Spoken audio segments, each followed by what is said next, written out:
Boa tarde a todos que estão ouvindo essa live. Hoje eu vou realizar mais um estudo do livro Mente Saudável, Vida Serena, de Rodrigues de Camargo, onde ele possui vários capítulos a respeito de Chico Xavier e é feita uma comparação com Jesus e eleva a condição de Chico como espírito de luz, porque hoje, em pleno século XXI, um ser humano ser elevado e comparado com a condição de Jesus é muito importante. Embora Chico Xavier ele tenha vivido no século XX, mas ainda assim essa colocação minha surte bastante efeito. Então, o título do texto de hoje é Chico Xavier, Suas Lutas e Superações. Chico Xavier ficou órfão com 5 anos de idade. Então, no primeiro parágrafo já está justificando o título do capítulo, né? Lutas e Superações. Sua mãe, Maria João de Deus, descendente de uma escrava que foi abusada pelo filho do patrão, ficou doente e alertou o filho que iriam dizer que ela tinha morrido, mas não era verdade. Ela voltaria para auxiliá-lo. Então, nesse primeiro parágrafo, a gente já sente a situação social vivida não só por Chico, mas pela sua mãe, né? Que sua mãe, Maria João de Deus, descendente de uma escrava que foi abusada pelo filho do patrão. Então, a sua mãe foi descendente de uma escrava e foi abusada. Duas condições no nosso mundo atual que ainda persiste, porque de vez em quando a gente ouve na televisão o trabalho escravo e também se ouve a respeito de abuso sexual em família e por pessoas conhecidas. Ficou doente e alertou o filho que iriam dizer que ela tinha morrido, mas não era verdade. Ela voltaria para auxiliá-lo. Então, a mãe de Chico Xavier desencarnou apenas do corpo, né? Essa roupa do personagem chamada Sandra, no meu caso, e ela sempre acompanhava seu filho Chico, porque ela percebia a vida que ele tinha sofrida em companhia dessa madrasta. De fato, ocorreu sua desencarnação e o menino foi levado para a casa de uma madrinha, Dona Rita de Cássia. Essa senhora tinha um sobrinho que ela cuidava também, e o menino tinha uma enfermidade na perna. E um dia foi levado a uma benzedeira que recomendou que outro menino lambesse sua ferida por 3 sextas-feiras seguidas para que sarasse. Então, observe que a própria condição de Chico, ele também passava por esse tipo de constrangimento, né? Lamber a ferida de alguém para que essa ferida sarasse. A gente ouve dizer isso em relação ao cachorro, que quando lambe a ferida de uma pessoa, essa ferida sara. Chico ficou sabendo que seria ele o menino que teria que lamber a ferida. Foi no quintal e recorreu ao espírito de sua mãe, que aconselhou que seria melhor ele obedecer do que contrariar a madrinha. Então, por intermédio e interferência de sua mãe, Chico então praticou esse ato de lamber essa ferida desse seu conhecido, né? Que subtende ser primo.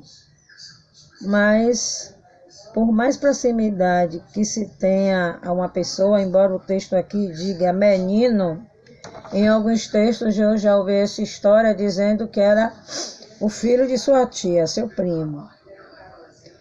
A mãezinha espiritual pediu humildade ao menino e garantiu que se ele cooperasse, os benfeitores espirituais fariam um remédio para curar a ferida do garoto. Então, ele lamberia a ferida e os espíritos os benfeitores espirituais fariam remédio para curar a ferida do garoto. E deu certo. A ferida foi curada com a ajuda espiritual. Seu pai casou-se novamente e reuniu os filhos que estavam espalhados com parentes. Sua segunda mãe, a madrasta, desencarnou quando Chico tinha 21 anos e ele passou a cuidar dos irmãos menores. Então, da sua primeira mãe, ele teve irmãos maiores e dessa segunda mãe, né, dessa madrasta, ele teve irmãos menores e todos moravam juntos. Jovem e com muita fé e generosidade, em 1927, com o irmão José Xavier e os Peráceos, fundou o Centro Espírita Luiz Gonzaga, em Pedro Leopoldo, Minas Gerais.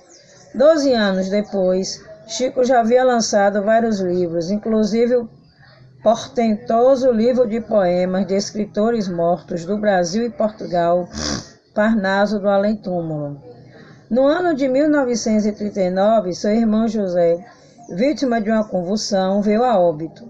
Então, esse irmão de Chico morre devido a uma convulsão. Seu irmão André Luiz conta outro drama vivido pelo Chico. Sua irmã Maria Xavier, chamada de Tiquinha, ficou perturbada espiritualmente. Perácio, que veio de trem às 3 horas da manhã. Diz o André que o espírito que estava azucrinando a Tiquinha falou ao seu pai: "Não adianta procurar curandeiro, eu estou aqui e vou ficar aqui." Perácio veio e, com experiência e amor, doutrinou o espírito obsessor. Porque na doutrina espírita existe essa parte mediúnica onde os espíritos usam o corpo do médium para se comunicar com os encarnados e muitas vezes tem um doutrinador, que é aquele que conversa com o desencarnado para que este possa tentar se recorrigir, se reconciliar e ter uma vida melhor, né? Então, foi isso que aconteceu. O doutrinador, com experiência e amor, conseguiu doutrinar o espírito obsessor. De começo, as coisas pareciam bem, mas tempos depois, Maria Xavier se suicidou, ateando fogo ao corpo. Então, esse espírito pode ter sido doutrinado, mas outros espíritos podem ter estado com ela o induzindo a botar fogo no seu próprio corpo. E às vezes também a pessoa não tem assim aquela disposição nem determinação de ter uma vibração superior para que possa evitar esses espíritos que causam transtornos e desconforto. Porque quando você fecha a porta, não tem como esses espíritos inferiores entrarem, nem pela janela, porque você somente possui vibrações superiores e esse tipo de vibração superior, ela não permite que outros espíritos de vibração inferior possam influenciá-lo. E aí ele continua. Chico Xavier foi se superando e tornou-se, no século XX, o maior canal de comunicação com o além, recebendo quase 500 livros de centenas de espíritos.